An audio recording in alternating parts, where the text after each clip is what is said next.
Hi, welcome back to BitWise. Today, we gonna discuss Bitcoin and its relationship with inflation. It has been said that some investors have flocked to Bitcoin in order to protect their wealth from the impact of rampant inflation. But what does that mean, exactly? Please stay tuned. Before we start, kindly support us by subscribing, liking, and sharing. Thank you. With inflation hitting new highs, people are drawn to anything that they can flock to as a hedge against inflation. Despite arguments to the contrary, cryptocurrency is often considered an inflation-resistant asset, and advocates often tout it as an asset class that's uncorrelated with real-world assets. But things quickly become complicated when you learn that cryptocurrencies are unique, and some are inflationary by design. What is inflation, anyway? Inflation is an economic term that refers to periods when prices rise over time.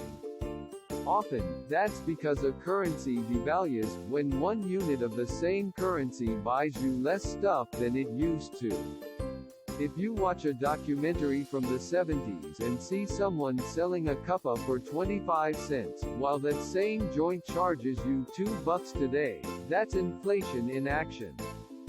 You might have realized the pinch of inflation when prices rise faster than your wages. You're worse off if your $5,000 salary paycheck buys you 10% fewer goods and services than the year before. But if your employer boosts your salary to $5,500, you won't have to change your spending habits and won't feel the effects of inflation. Economists think that a little bit of inflation is helpful to keep people buying, thereby stimulating the economy. But in times of economic crisis, like the coronavirus pandemic, inflation can get out of hand.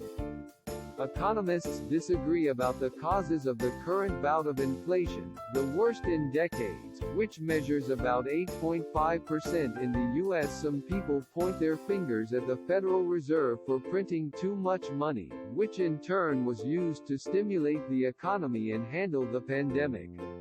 Others say that the Fed's not squarely to blame. Supply shortages caused by lockdowns were the main problem. Bitcoin and inflation. Crypto advocates think that allowing central bankers to influence the economy through monetary policies, namely quantitative easing, leads to disaster. Rampant money printing from the central banks of Venezuela, Turkey and Zimbabwe have ruined their respective economies.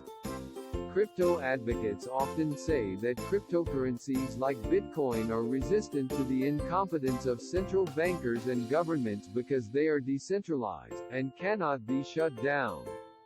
Another reason is that Bitcoin's issuance is determined by code. Unlike the Fed, a central bank can't just mint as much Bitcoin as it wants.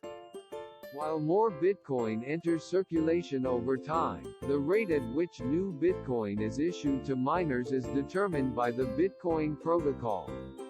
The supply is capped, and supplies of new coins are estimated to run dry around the year 2140. And unlike central banks, whose economists must respond to market events, the Bitcoin blockchain runs like clockwork. Approximately every 4 years, the protocol cuts the issuance of new Bitcoin by half. The phenomenon is known as the halving. Bitcoin's fixed supply has led some fans to consider it akin to digital gold, in reference to the yellow metal, another beloved inflation-resistant asset.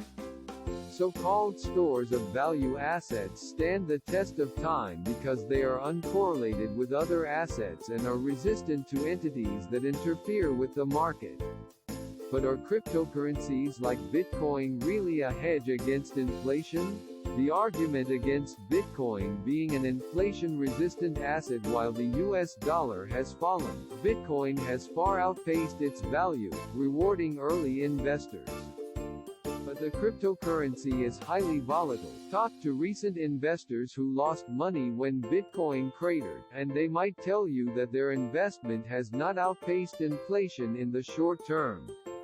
In the past few years, Bitcoin has tracked the U.S. stock market, which performs well when the economy is stimulated and stutters when spending decreases, like in times of high inflation. When inflation reached 40-year highs in December 2021, Bitcoin fell. The question of whether Bitcoin is a long-term inflation hedge is difficult to answer without the benefit of hindsight. However, not all cryptocurrencies work like Bitcoin. Some cryptocurrencies are deflationary, meaning that the supply decreases over time, designed to increase the value of the coin over time if the demand remained the same.